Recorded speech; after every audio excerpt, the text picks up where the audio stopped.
अस्सलाम वालेकुम students. Last lecture में हमने किडनी एंड नेफ्रॉन का स्ट्रक्चर जो है डिटेल में डिस्कस किया था कि किडनी के कौन कौन से पार्ट्स थे। इसके अलावा नेफ्रॉन जो है उसके कंप्लीट स्ट्रक्चर हमने देखा था कि कौन कौन से टिब्यूल्स हैं। उसके अलावा ब्लड वेसल्स जो है वो किस तरह नेफ्रॉन के गिर्द से लिपटी होती हैं। थोड़ा सा हम ओवरव्यू दोबारा देख लेते हैं। तो सबसे पहले हमारे पास एक आर्ट्रियोल थी जो ब्लड को लेकर आ रही है इनटू दिस कैप्सूल, ठीक है। तो ये जो नाली जो ब्लड लेकर आ रही है that is called efferent arteriole. Afferent arteriole जो है वो यहाँ पर एक बॉल ऑफ कैपिलरीज बना देती है दैट इज़ कॉल्ड ग्लोमेरुलस, ठीक है। और यहाँ से जो नाली ब्लड लेकर वापस आती है that is called efferent arteriole, ठीक है। जी, ये तीन चीज़ें हो गई, एफरेंट आर्ट्रियोल, ग्लोमेरुलस और एफरेंट आर्ट्रियोल। जी, इस ग्लोमेरुलस के बाहर एक कप लाइक स्ट्रक्चर होता है, ठीक है, that is called Bowman's capsule. इसको हम बोमेन कैप्सूल कहते हैं। बोमेन कैप्सूल के बाद जो नाली आती है उसका हमने नाम दिया था प्रॉक्सिमल कन्वोल्यूटेड टिब्यूल, ठीक है। प्रॉक्सिमल बिल्कुल पास वाली क्योंकि ये बोमेन कैप्सूल के बिल्कुल पास है, कन्वोल्यूटेड क्योंकि ये कैसी है, बलदार है, और टिब्यूल, ठीक है। इसके बाद जो है हमारे पास आ जाता है लूपोफेनले। ये यू शेप की नाली, इसको हम लूपोफेनले कहते हैं। और इसके दो पार्ट्स हमने देखे थे। पहला जो था वो आपके पास था डिसेंडिंग लिम्ब ऑफ लूपोफेनले।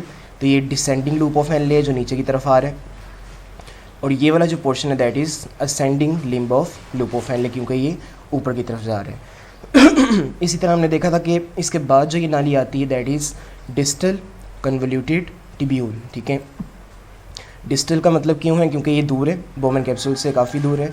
कन्वोल्यूटेड क्योंकि ये क्या है, अगेन बलदार है, ठीक है, और टिब्यूल है। फिर ये डिस्टल कन्वोल्यूटेड टिब्यूल्स है ओपन हो जाती है इनटू कलेक्टिंग डक्ट, ठीक है। तो ये हमारे पास जो है नेफ्रॉन के सिस्टम थे। नेक्स्ट जी, तो हम यूरिन फार्मेशन की तरफ आते हैं कि वो किस तरह होते हैं और क्या क्या उसके स्टेप होते हैं। तो यूरिन फार्मेशन में जो पहला स्टेप है that is called filtration. Filtration का जो प्रोसेस है वो होता है इस बोमेन कैप्सूल के अंदर, ठीक है। अब इसको समझने के लिए एक चीज़ हम देख लें कि अगर आपके पास एक पाइप है, ठीक है, हम जो है वो इसको यूँ देख लेते हैं कि अगर आपके पास एक पाइप है, इसका डायामीटर जो है वो इतना है, ठीक है, और इसके आगे जो है वो एक दूसरा पाइप स्टार्ट हो जाए जिसका डायामीटर ये हो, ठीक है, कम हो जाए। यहाँ पर डायमीटर जो है वो ज़्यादा है और आगे आकर यहाँ पर डायमीटर क्या हो गया, कम हो गया। अब देखें यही सारा पानी इस हिस्से में से गुजर रहा है, तो यहाँ से गुजरने वाले पानी की स्पीड क्या हो जाएगी, ज़्यादा हो जाएगी। इसमें जो प्रेशर है वो क्या हो जाएगा, ज़्यादा हो जाएगा। अब सेम यही फिनोमिना होता है यहाँ पर। जो एफरेंट आर्ट्रियोल है इसका डायमीटर जो है वो ज़्यादा होता है और जो एफरेंट आर्ट्रियोल है इसका डायमीटर कम होता है, जिसकी वजह से ग्लोमेरुलस के अंदर हाई प्रेशर जनरेट हो जाता है, ब्लड प्रेशर जनरेट हो जाता है। इस प्रेशर को हम कहते हैं फिल्ट्रेशन प्रेशर, ठीक है। तो यहाँ पर जो प्रेशर जनरेट होगा that is called filtration pressure, ठीक है। इस प्रेशर की वजह से ब्लड जो है उसके अंदर से जो वेस्ट होता है या न्यूट्रिएंट्स भी कुछ होते हैं वो ब्लड ग्लोमेरुलस की कैपिलरीज को क्रॉस करके मूव कर जाते हैं इनटू बोमेन कैप्सूल, ठीक है। तो यहाँ पर फिल्ट्रेशन हो रही है ड्यू टू ब्लड प्रेशर, ठीक है। तो ब्लड प्रेशर जो है वो ज़्यादा होगा तो जिसकी वजह से यहाँ पर फिल्ट्रेशन हो जाएगी, ठीक है। इस प्रेशर को हम कहते हैं फिल्ट्रेशन प्रेशर। अच्छा, जो ब्लड फ़िल्टर होके सारा के सारा यहाँ पर आ गया बोमेन कैप्सूल में, इसको हम कहेंगे ग्लोमेरुलर फिल्ट्रेट, ठीक है। तो इसका नाम हम लिखते हैं ग्लोमेरुलर और साथ क्या है ये फिल्ट्रेट, क्योंकि ग्लोमेरुलस के अंदर से ये जो वेस्ट है ये फ़िल्टर होके आ गया बोमेन कैप्सूल में, तो that is called glomerular filtrate. अब इस ग्लोमेरुलर फिल्ट्रेट के अंदर बहुत ज़्यादा न्यूट्रिएंट्स भी होते हैं, ठीक है, पानी भी होता है, सॉल्ट्स भी होते हैं। तो हमें चाहिए कि ये जो साल्ट्स और पानी है जो हमें चाहिए बॉडी में, इसको हम रीअब्जॉर्ब कर लें। तो नेक्स्ट जो आपके पास कंपोनेंट है बोमेन कैप्सूल के बाद वो है प्रॉक्सिमल कन्वोल्यूटेड टिब्यूल। अब यहाँ पर क्या होता है, ये जो सारा पोर्शन है यहाँ पर मेजर रीअब्जॉर्प्शन होती है, ठीक है। तो रीअब्जॉर्प्शन ऑफ वाटर, ठीक है, इसके अलावा ions and all other organic nutrients, जितने भी ऑर्गेनिक न्यूट्रिएंट्स हैं, पानी है या फिर आयंस हैं, ये सारे के सारे यहाँ से रीअब्जॉर्ब होकर दोबारा चले जाते हैं कहाँ पर, ब्लड वेसल में। क्योंकि ये जो एफरेंट आर्ट्रियोल है ये फिर यूँ ब्लड वेसल जो है वो पूरे नेफ्रॉन के गिर्द फैली हुई होती है, ठीक है। तो ये ब्लड वेसल जो है वो यूँ पूरे नेफ्रॉन के गिर्द फैली हुई होगी। तो इस ब्लड वेसल के अंदर जो है वो फिर ये सारे न्यूट्रिएंट्स क्या हो जाते हैं, एब्जॉर्ब हो जाते हैं। ये ब्लड वेसल जो है वो यूँ कंप्लीट यूँ फैली होती, ठीक है। और इस पोर्शन को हम कहते हैं कि ये आपके पास है वेजा रेक्टा है, ठीक है। ये वाला पोर्शन जिसने लूप ऑफ फैनले को कवर किया हुआ ब्लड वेसल्स का, तो दिस इज़ वेजा रेक्टा। अब होता क्या है कि प्रॉक्सिमल कन्वोल्यूटेड ट्यूब्यूल में से जितने भी न्यूट्रिएंट्स हैं वो निकल के एब्जॉर्ब हो जाते हैं इनटू द ब्लड वेसल, ठीक है जी। बाकी जो चीज़ है, जो यूरिन होता है वो आ जाता है आपके लूप ऑफ हेनले में। अब डिसेंडिंग लूप ऑफ हेनले का फंक्शन और है, असेंडिंग लूप ऑफ हेनले का फंक्शन जो है वो डिफरेंट है। तो इसको आपने ध्यान से देखना है। जो डिसेंडिंग लूप ऑफ हेनले है, जब इसमें से फिल्ट्रेट गुजरेगा तो इसमें से रीअब्जॉर्प्शन होगी सिर्फ और सिर्फ पानी की, ठीक है। ये एरो जो है ग्रे कलर का है, तो यहाँ पर देखें ग्रे कलर का एरो जो है वाटर को शो कर रहे हैं। तो डिसेंडिंग लूप ऑफ हेनले में से सिर्फ रीअब्जॉर्प्शन किसकी होती है? वाटर की। इसी तरह जो असेंडिंग लूप ऑफ हेनले है, इसमें से रीअब्जॉर्प्शन होती है सिर्फ और सिर्फ सॉल्यूट्स की, जिसमें डिफरेंट साल्ट्स आ जाते हैं। तो ये चीज़ याद रखनी है कि हमेशा डिसेंडिंग लूप ऑफ हेनले में से पानी रीअब्जॉर्ब होता है, इसमें से सॉल्ट्स बाहर रीअब्जॉर्ब नहीं हो सकते, ये सॉल्ट्स के लिए परमिएबल नहीं है। और जो असेंडिंग लूप ऑफ हेनले, इसमें से सॉल्ट्स है वो क्या होते हैं? रीअब्जॉर्ब हो जाते हैं, ठीक है। उसके बाद जो है वो लास्ट आपके पास पोर्शन आता है, that is distal convoluted tubule. इसमें स्क्रीशन होती है आयंस की, एसिड्स की, ड्रग्स की, टॉक्सिन की।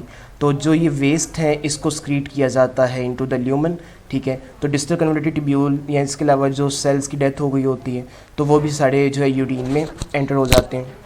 इनका मेन काम होता है जो यूरिन है उसकी पीएच को मेंटेन करना, ठीक है। तो सोडियम आयंस इसमें होते हैं, इसके अलावा कैल्शियम आयंस होते हैं, बाइकार्बोनेट्स होते हैं जो पीएच को मेंटेन करते हैं।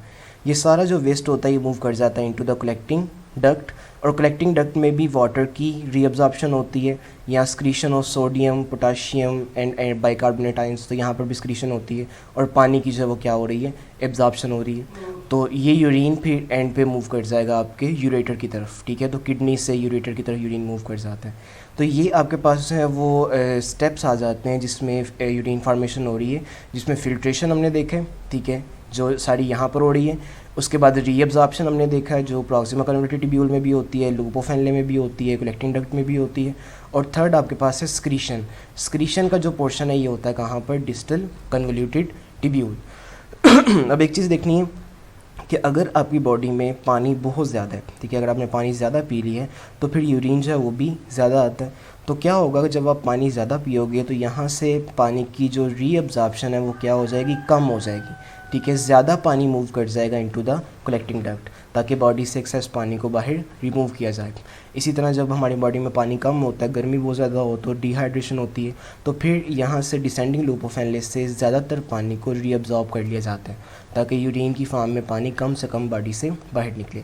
यहाँ पर कुछ हार्मोन्स आते हैं जिसमें एंटी डायूरेटिक हार्मोन है, जिसको हम ADH भी कहते हैं। अब एंटी डायूरेटिक हार्मोन जो है वो एंटी का मतलब होता है अगेंस्ट, ठीक है, एंड डायूरेटिक का मतलब है प्रोडक्शन ऑफ यूरिन, ठीक है। तो production of urine and anti का मतलब क्या है? अगेंस्ट। अगर ये हार्मोन प्रोड्यूस होगा तो यूरिन की प्रोडक्शन नहीं होगी, ठीक है। मतलब जो यूरिन है उसमें पानी कम होगा, जिसकी वजह से यूरिन कैसा हो जाएगा? कंसनट्रेटेड हो जाएगा, गाढ़ा हो जाएगा। अगर एंटी डायूरेटिक हार्मोन प्रोड्यूस हो रहा है तो फिर आपकी यूरिन की प्रोडक्शन कम होती है, क्योंकि ये एंटी अगेंस्ट है। और अगर ये हार्मोन प्रोड्यूस नहीं हो रहा, कम हो रहा है, तो फिर आपकी यूरिन की प्रोडक्शन ज़्यादा होती है, ठीक है। तो ये पिट्यूटरी इसको स्क्रीट करती है और देन ये कंट्रोल करता है यूरिन की प्रोडक्शन को आपकी बॉडी में पानी के लिहाज से, कि पानी ज़्यादा या कम है। इसी तरह एक और हार्मोन होता है जिसको हम एल्डोस्टेरोन कहते हैं, ठीक है।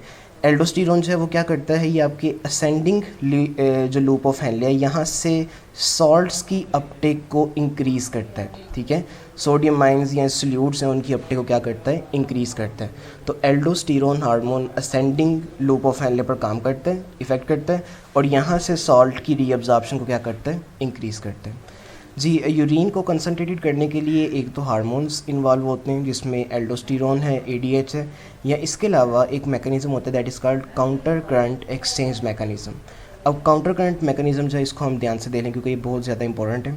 अब काउंटर का मतलब होता है एक दूसरे के ऑपोजिट, ठीक है। काउंटर करंट एक दूसरे के ऑपोजिट। एक चीज़ देखनी है, यहाँ पर जो यूरिन का फ्लो है ये डाउनवर्ड है डिसेंडिंग लूप ऑफ हेनले में, और असेंडिंग लूप ऑफ हेनले में यूरिन का फ्लो क्या है? अपवर्ड, ठीक है। ये तो डायरेक्शन क्लियर है।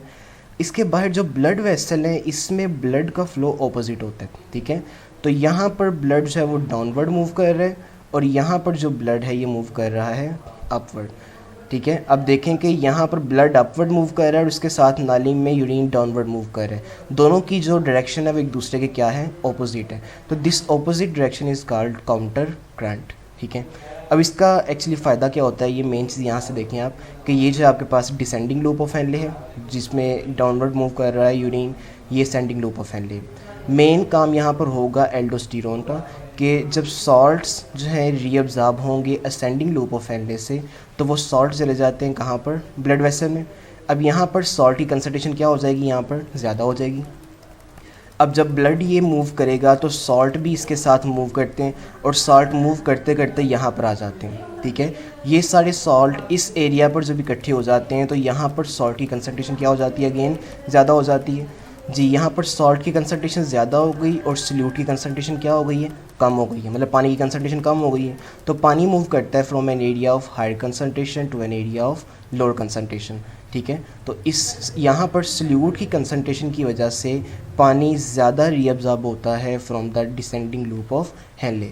This is called counter current mechanism, ठीक है। कि असेंडिंग लूप ऑफ हेनले से जब सॉल्ट्स की रीअब्जॉर्प्शन होती है तो ये सॉल्ट जाते हैं ब्लड के ज़रिए इस एरिया में, तो यहाँ पर सॉल्ट बहुत ज़्यादा हो जाते हैं तो पानी कम हो जाता है, तो फिर डिसेंडिंग लूप ऑफ हेनले से पानी की भी क्या हो जाती है, रीअब्जॉर्प्शन हो जाती है। तो यूँ जो है काउंटर करंट एक्सचेंज मैकेनिज़्म काम करता है मज़ीद पानी को रीअब्जॉर्ब करने में जी। ये सारे सिस्टम है हमारे पास कि यूरिन जो है वो किस तरह प्रोडक्शन होती है। नेक्स्ट लेक्चर में हम देखेंगे कि किडनीज़ की प्रॉब्लम्स जो है वो क्या क्या हैं, किडनी में कौन कौन से स्टोन्स बनते हैं, उनका क्योर क्या है, ठीक है। तो उसको हम इंशाल्लाह नेक्स्ट लेक्चर में डिस्कस करेंगे।